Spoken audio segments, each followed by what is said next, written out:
Meus irmãos, boa tarde. A paz do nosso Senhor continue conosco. Que o amor de Deus continue fazendo morada grandemente nesses corações. E que alegria estar aqui novamente, né?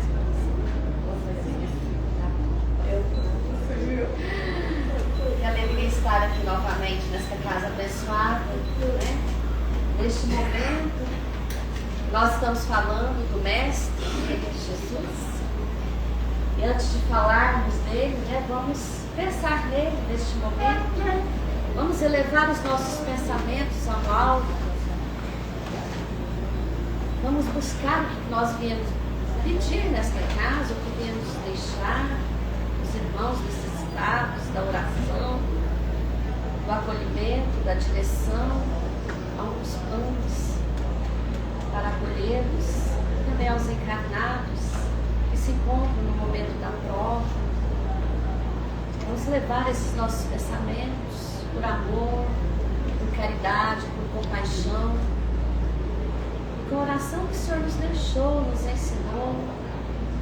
Vamos aqui estar abençoando este momento desta palestra, do trabalho da casa, junto com a espiritualidade amiga, do nosso Mestre querido Jesus e do nosso Pai, que está nos abençoando com essa oportunidade de hoje. Pai nosso que estás no céu, santificado seja o vosso nome, venha a nós o vosso reino, seja feita a vossa vontade, assim na terra como no céu. O pão nosso de cada dia nos dai hoje, perdoai as nossas ofensas, assim como nós perdoamos aqueles que nos têm ofendido, e não nos deixeis cair em erros e tentações, mas livra-nos de todo mal, que assim seja. Graças a Deus. Bom, né? Nos livre de todo mal, nos direcione no caminho do bem, né, meus irmãos? Estamos aqui nesta caminhada, todos nós. Todos nós. Ninguém melhor, ninguém pior, mas todos juntos. E hoje nós vamos falar, né, dos passos de Jesus. Hoje a proposta da palestra, na realidade uma reflexão, foi sugerida este tema, nos passos de Jesus. Nós vamos focar um pouquinho na caridade e na fraternidade. A caridade que o Mestre, né, nos ensinou, essa caridade pura, genuína, que a gente faz por amor. Este amor fraterno, que precisa estar conosco. Essa compaixão para com o nosso próximo. Fazer pelo nosso próximo pelo amor, né? Pode ser que nós começamos na obrigação, mas depois nós vamos pelo caminho do amor. Que a gente se desperta, a gente segue esse nosso guia, esse nosso irmão ilustre, esse nosso modelo, esse nosso Mestre Jesus, que desceu para nos ensinar esta lei de amor, esta virtude mais nobre que é o amor, né? A essência de Deus. E ele veio, né? Ele viveu na terra por nós e morreu para deixar esta lei viva há mais de 2025 anos. Porque se essa lei não fosse uma lei do Pai viva, que é eterna, as leis do Pai são imutáveis e eternas, ela não continuaria entre nós.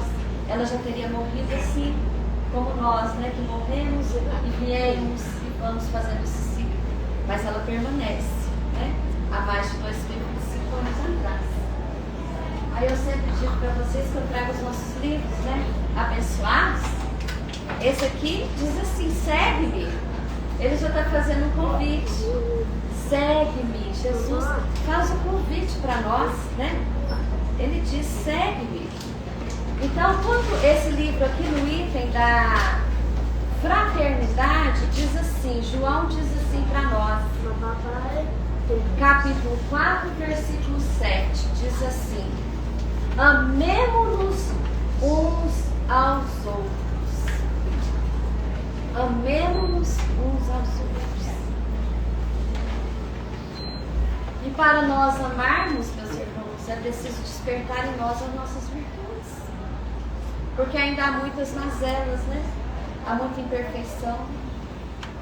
Ainda há muito olhar de crítica, olhar de julgamento. Então nós precisamos mudar o nosso olhar.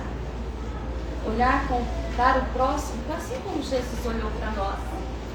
Com seu amor puro e verdadeiro. Aí diz assim, ó. Antes do Cristo, não vemos sinais de instituições humanitárias de qualquer natureza. Porque antes dele, o órfão era pasto à escravidão. As mulheres sem títulos eram objeto de escárnio. Os doentes eram atirados aos despenhadeiros de imundície e os fracos velhos eram condenados à morte sem comiseração. Aí aparece Jesus, porém a paisagem social se modifica. O povo começa a envergonhar-se de encaminhar os enfermos ao lixo, de decepar a mão dos prisioneiros, de vender mães escravas, de cegar os cativos, utilizados no trabalho de rotina doméstica, de martirizar anciãos e zombar dos humildes e dos tristes.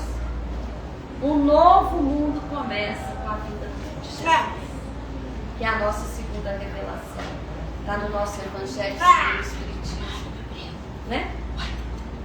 Um novo mundo começa. Ao influxo do Divino Mestre, o homem passa a enxergar os outros homens. O lar, a maternidade, o berçário, a escola, o hospital, o asilo são recintos sagrados.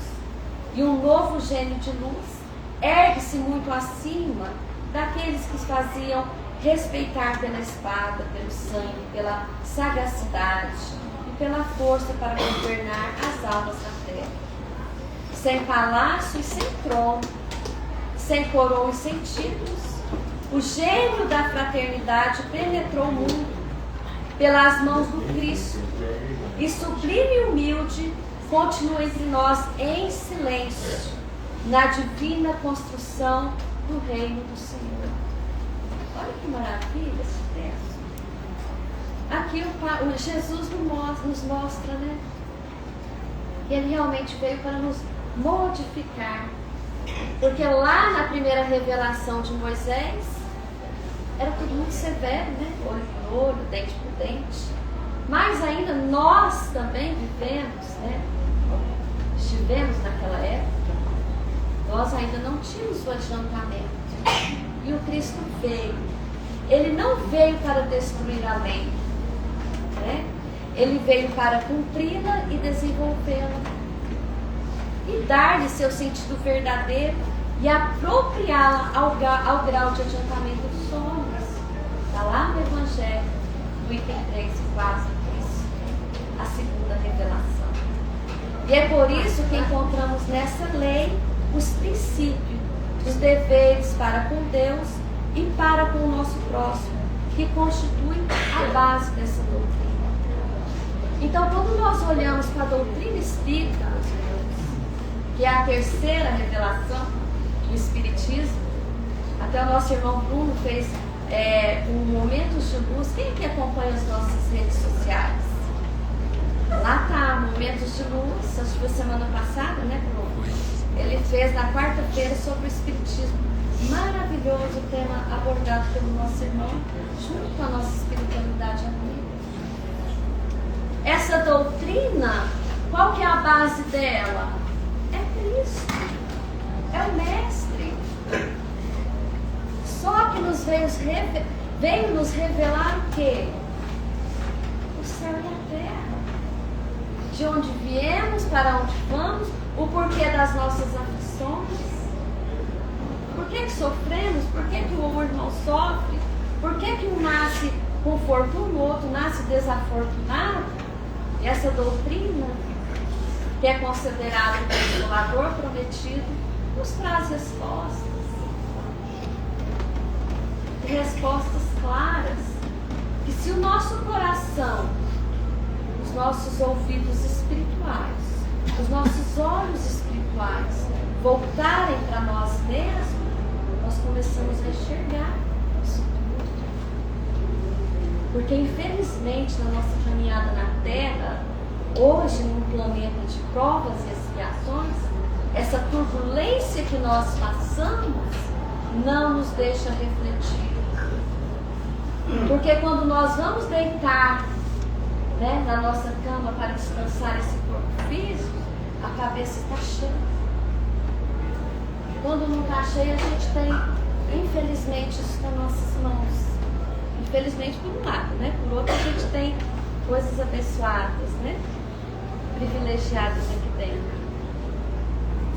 Eu digo porque hoje eu acordei 3 da manhã, 3 e pouquinho, e eu queria pesquisar sobre uma intuição que foi me dada. Eu peguei o meu celular, estava ali. A hora que eu abri a página sobre Jesus, falei, gente, então que vibração que nós estamos? O que traz para nós? Né? Até a tecnologia, os espíritos amigos nos auxiliam. Estamos nessa lei do progresso. É necessário? É, mas é preciso também cautela. Cautela.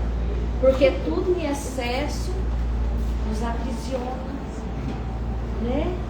Aí a gente não tem tempo com o filho, nem com o marido, mas nem com a família, nem com o papai, nem com a mamãe. Como diz, a tecnologia nos trouxe muito próximo tudo, né? A gente pode conversar com o irmão que está lá do outro lado do mundo, mas a gente não conhece, a gente não consegue olhar olho no olho e dizer eu te amo. É mais fácil mandar uma mensagem, né? Fica um pouco superficial, mas tudo bem. Lembra da obrigação e depois a gente faz por amor? É exercício também, meus irmãos. Então, essa fraternidade, ela tem que se desenvolver entre nós, junto com a caridade, que elas caminham lado a lado. Porque essa fraternidade é uma prática do amor ao próximo através da caridade. Tudo está entrelaçado. Da tolerância, da benevolência, do apoio mútuo, sendo fundamental para o progresso individual e coletivo. Manifesta através de ações no atendimento fraterno, a evangelização e o trabalho voluntário. Né? Quantos de nós viemos para a casa espírita ou em outro trabalho voluntário lá fora pela obrigação, porque dentro de nós burila a necessidade de servir, porque nós fomos incluídos no plano espiritual. Segue o mestre. E o mestre, o que ele fez quando ele esteve nessa caminhada? Ele serviu e amou o tempo todo. Ele não queria estar discutindo com aqueles, né, doutores da lei. Ele não queria. Até no capítulo do Boa Nova, capítulo 24, na ilusão do discípulo, quando Jesus retorna a Jerusalém, nos seus momentos finais, antes da sua crucificação, Tiago e Judas Iscariotes, aquele que seria o traidor, que entregaria Jesus, eles estão ali tendo um diálogo, né? E Tiago muito assim, entusiasmado, porque o mestre chegou ali e foi aplaudido, né? Na entrada de Jerusalém. Acho que alguns que já viram filmes do The Chosen, alguns outros filmes sobre Jesus, dele entrando, né? Até colocar ele em cima do moinho, e o pessoal, né, ovacionando, jogando pétalas de rosa, Jesus, Jesus. Mas aqueles mesmos que diziam Jesus, depois foram aqueles que disseram, solte ele, né? Condenaram Jesus. Por isso que fala, né? A ilusão dos discípulos. Mas Judas Iscariote, aquele que traiu Jesus, ele era sensato naquele momento. Ele diz assim para Tiago: Tiago, como que esse Jesus nosso vai tomar o trono? Que eles achavam que Jesus vinha ali naquele momento reivindicar, né, o seu reino, a sua grandiosidade como filho de Deus. Jesus sereno como sempre, em paz consigo mesmo, mas dentro de si sabia o peso da sua missão ao adentrar aqueles portões em Jerusalém. E Judas falou: como esse Jesus vai lidar toda essa, né? Esses doutores da lei. Ele falava para isso, né? Jesus teria que ser mais enérgico. E aconteceu tudo que aconteceu. Aí Tiago só fala assim para Judas Iscariotes: relembremos, Judas, que Jesus disse que o meu reino não é deste mundo. Deste mundo que nós estamos, de provas e expiações. Como é que o reino de Deus se faz, né, permanente no mundo de provas e expiações? Que nem todos conhecem Deus. Porque se nós olharmos no Evangelho, quando a gente passa, né, que nós estamos passando por essa transição planetária para o mundo de regeneração, lá no mundo de regeneração fala: todos conhecem Deus. Todos, sem exceção. Aí o que Jesus veio trazer para nós? Veio falar assim: as leis de Moisés, elas permanecem, né? Mas eu resumo: ame a Deus acima de todas as coisas, o teu próximo como a ti mesmo. Você vai estar seguindo aqueles 10 mandamentos. E pra gente foi fácil entender, né? Esse resumão. Mas é fácil pra gente seguir esses mandamentos? Amar a Deus acima de todas as coisas e ao nosso próximo como a nós mesmos? Ainda não. Mas à medida que nós formos trabalhando dentro de nós, vai enraizando.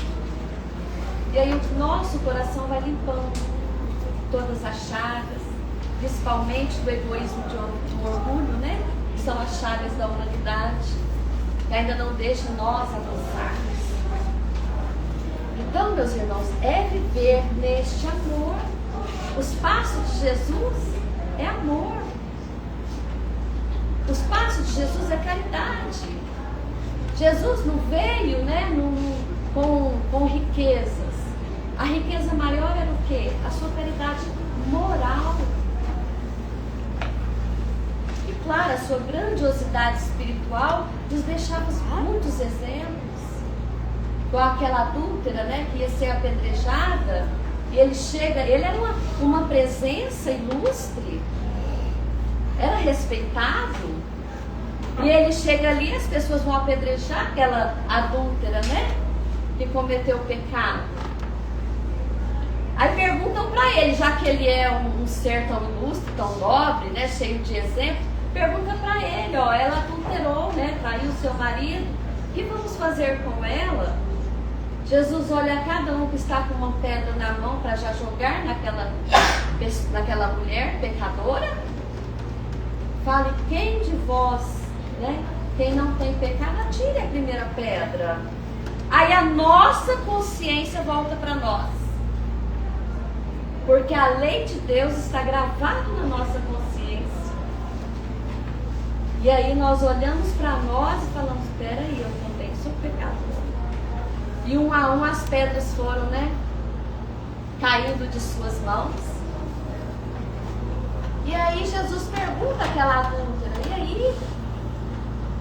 Cadê os que te condenavam? Aí ela fala: mestre, só está eu e tu. Aí ele fala: vá e não peques mais. Assim como nós, os nossos pecados nada mais são do que as nossas ainda imperfeições que a gente replica. Aí nos nossos erros que a gente infelizmente comete, sabe que está errado e comete de novo. É isso que nós precisamos nos policiar, ajustar-nos, né? E quando nós estamos nesses passos com Jesus, a gente aprende. Imagine nós, se o Mestre estivesse aqui do nosso lado. Ele está, né? Está presente, porque ele é onipotente, onisciente, onipresente. Ele está. Mas se ele estivesse como esteve, né, há 2025 anos, será como nós agiríamos do lado desse mestre querido, desse ser tão ilustre, que veio trazer a mensagem de Deus para nós? É como nós pararmos e fazermos essas reflexões. Porque é assim que nós vamos nos moldar. Nós não vamos nos moldar pegando o Evangelho e lendo somente. Porque ler por ler nós temos quantos livros? Mas é buscar no Evangelho os seus ensinamentos e trazer para dentro de nós e vivenciá-los. Eu até essa semana eu falo do Evangelho no lar e vou dizer para vocês, façam o Evangelho no lar. Aí eu vou fazer uma pergunta, quem é que faz o Evangelho no lar? Levante a mão. Cada dia que eu faço está aumentando. E quem não faz, faça. A casa tem assistência do Evangelho no lar. Vão irmãos queridos e vão até o seu lar e ainda levam o Evangelho. Ó, presente para você. E te ensina a fazer o Evangelho. Imagina convidar este mestre para estar conosco nos nossos lares. Imagina quanta luz nós vamos beneficiar a nós mesmos e aqueles que estão conosco. Porque dentro da doutrina já é nos dito, nós não estamos sozinhos. Quantos irmãos estão, né, os algozes do passado estão conosco, ou também espíritos de luz, nos acompanhando, nos direcionando, nos permitindo esta caminhada. Porque nós temos aflições, mas nós temos momentos também tranquilos, de paz, de felicidade, momentos. Senão nós não daríamos conta. E eu essa semana fazendo este Evangelho, como eu já relatei aqui outras vezes, eu e meu filho, e olha bem, ele traz para mim o capítulo 13, que vossa mão esquerda não sabe o que faz a vossa mão direita. Essa é a verdadeira caridade. Não é a caridade por ostentação. Ó, vou mostrar aqui que eu estou ajudando. Claro que também, né, nós precisamos dessa caridade hoje, nesse mundo aí informativo, né, das redes sociais. Mas cuidado para não humilhar aquele que você está ajudando, porque ele já está vulnerável. Não humilhe. Antes de ligar o seu celular, pergunte se ele aceita. Né? Nós temos que ter cuidado, é casquinha de ovos. Porque o mestre, por mais grandioso, né, que foi quando esteve na terra, ele não humilhou ninguém. Muito pelo contrário, ele exaltou os seus pequeninos. E aqui fala do óbolo da viúva, no item 5 do capítulo 13. Diz assim, ó, Marcos fez anotação em Lucas, os dois discípulos do mestre. Jesus estando sentado em frente ao gasofilaço, gente, eu tenho problema com a seta. É o quê? É uma caixa de esmolas nos templos. Observava como o povo nele deitava o dinheiro. Como as pessoas ricas davam mais. Veio então uma pobre viúva que colocou apenas 2 pequenas moedas. Então Jesus, tendo chamado seus discípulos, lhes disse: eu vos digo em verdade que essa pobre viúva deu mais do que todos colocaram, né, nessa caixinha de esmolas. Pois todos os outros deram que era de sua abundância, mas esta deu da sua penúria, até mesmo tudo que tinha e tudo que lhe restava para viver. Essa realmente doou com o coração, com vontade, porque ela deu através do seu necessário. Aí quando a gente fala, né, meus irmãos, de estar com o mestre, eu gosto desse livro, Cristo em Nós, que diz assim: para conhecer Jesus Cristo, tem que haver algo de superior vibrando na dianteira dos sentimentos inferiores que ainda comandam vantajosamente os nossos corações. Caso contrário, passamos por ele sem contudo conhecê-lo, vivemos com ele, sem com isso despertarmos para a luz. Pegamos seu excelente evangelho de sabedoria e amor, todavia faltam-nos forças para vivenciá-lo.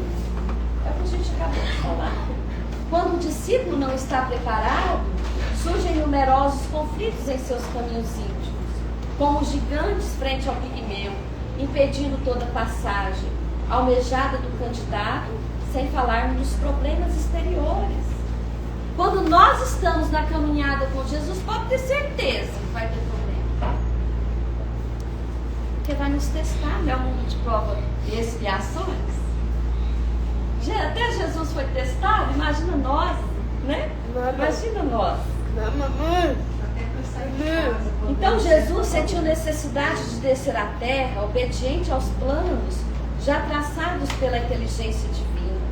O mundo não estava em condições de conhecê-lo em um relance de olhos, mesmo com todos os preparos feitos pelos profetas. O Pai Celestial usou o Cristo como instrumento para a devida materialização do planeta e passou as suas mãos para dirigi-lo. O Senhor do Universo só entregou a Jesus o grande empreendimento do governador da terra depois que seu filho acreditou no Pai magnânimo em toda a sua plenitude. Por conseguinte, não podemos fugir à mesma lei. Temos necessidade de conhecermos o Cristo, de crermos nele. Por quanto tempo já requer nosso início nesta escola, para que o Senhor nos entregue igualmente trabalho, onde possa também confiar em nós. Ninguém crê em Jesus sem reformas estruturais no campo do coração. Ninguém conhece Cristo sem amoldar a palavra e a vivência com a harmonia da boa nova. Ninguém aceita o Filho unigênito sem começar a viver os preceitos das leis sábias de Deus, revelados pelo céu. E quando empreendermos um trabalho de reforma em nós mesmos e formos desdenhados pelos que ainda não compreendem, toleremos, porque assim aconteceu com o Mestre. É a nossa reforma íntima. É olhar para dentro de nós o que eu preciso modificar hoje, o que eu preciso melhorar hoje, o que eu preciso aprender hoje. Como diz, não é só ser bom, é fazer o bem com todas as suas forças. Porque só ser bom, né? A gente é bom, né? Mas precisamos exercitar. Então, meus irmãos, não fujamos a esse Cristo que está dentro de nós. Estejamos preparados para esse Mestre, né? Que olha por nós, nos governa. E ele também foi provado na sua grandiosidade. Ele foi provado na sua grandiosidade também lá na cruz do Calvário. Eu só queria trazer um testemunho aqui para vocês, até do pastor evangélico, rapidinho. Ele queria ter uma experiência mais íntima com Jesus, né? E os nossos irmãos, a gente sabe que são irmãos que jejuam, né? Que têm a sua fé fervorosa. Então ele falou assim: pai, eu vou num congresso, eu vou pregar, eu quero que o senhor se assente comigo na minha viagem, eu quero que o senhor almoce comigo, eu quero que o senhor esteja comigo. E ele fez esse jejum durante, acredito, por 7 dias. E foi com a sua esposa pregar nessa igreja, né, nesse congresso. E aí ele passando ali numa das rodovias, ele vê o senhor com uma criança. E a esposa fala: ofereça uma carona. E ele parou, perguntou onde aquele senhor ia. E aí o senhor vai para onde? Eu estou indo ali numa fazenda pregar. Ele falou assim: é porque o senhor sabe, eu sou crente, né? A pessoa bem humilde, eu sou crente. Ele falou: não, então eu levo o senhor. Não, me deixe pertinho, tá ótimo. Mas eles foram. Aquele senhor com aquela criança, o senhor com aquela roupinha batida, a criança de cheirinho. E aí eles param perto de uma... Isso é um caso verídico, meus irmãos. Eles param numa churrascaria mais cara da rodovia. Aí a esposa fala: vamos almoçar. Aí ele fala: mas aqui, né? Olha bem. Aqui a esposa vamos almoçar. E eles comeram nessa churrascaria. E aí quando eles deixaram esse senhor, né? Depois que comeram, deixaram esse senhor nessa fazenda para ele pregar, o pastor não se identificou. Em nenhum momento ele disse que era um pastor. E ele falou assim: aqui o senhor vai ficar assim. Para quantas pessoas o senhor vai pregar? Para 7 pessoas. Eu me preparei, eu jejuei 21 dias. Olha bem, a humildade e servir. E aí o pastor fala: então fique com Deus, mas ele não fala que é pastor. E a esposa ainda fala assim: o que tem no seu bolso? Ele tinha R$200 e entregou pro povo. Aí no carro, ele falou assim: como você me faz entregar o dinheiro que eu tenho no bolso? Falou: porque quando eu fui no banheiro com aquela criança, ela tinha uma moeda de R$1, e mesmo assim ela disse que aquela lá era a oferta da igreja, ela não poderia gastar. Tá. Aí esse pastor chega no seu congresso, começa a pregar, e de repente uma senhora de 82 anos levanta e fala assim pro pastor: você não pediu uma experiência comigo? Você não queria que eu estivesse próximo a você? Eu estava ali viajando com você. Eu estava ali almoçando com você. E quando você deu aquele dinheiro, aquele meu pequenino, foi a mim que você me deu. E olha bem, meus irmãos, é assim que Deus age conosco. Ele não vai vir materializado para nós, porque Ele já veio encarnado. Mas é assim que Ele vai mostrar para nós. É nos detalhes. É na nossa capacidade de ajudar o próximo, de servir o próximo. Porque Ele disse assim: porque tive fome e me deste de comer. Eu tive sede e me deste de beber. Era forrasteiro e me hospedaste. Estava nu e me vestiste. Enfermo e me visitaste. Preso e foste ver-me. Então perguntarão os justos: Senhor, quando foi que te vimos? Com fome te demos de comer, ou com sede te demos de beber? E quando te vimos forrasteiro, te hospedamos, ou nu e te vestimos? E quando te vimos enfermo ou preso e fomos te visitar? O rei respondendo lhes dirá: em verdade vos afirmo, que sempre que o fizeste a um destes meus pequeninos irmãos, a mim me fizeste. Então, meus irmãos, é essa a mensagem de Jesus para nós. Sirva com amor, vá no íntimo das suas forças, porque nós estamos nessa caminhada para um planeta regenerado. E se nós não estivermos regenerados, ali não adentraremos, porque ainda não aprendemos assim. Que Jesus nos abençoe hoje, agora e para todos sempre. Convide esse mestre para as suas vidas, para os seus lares. Continue nessa caminhada de amor e de fé, caridade e fraternidade. Que assim seja.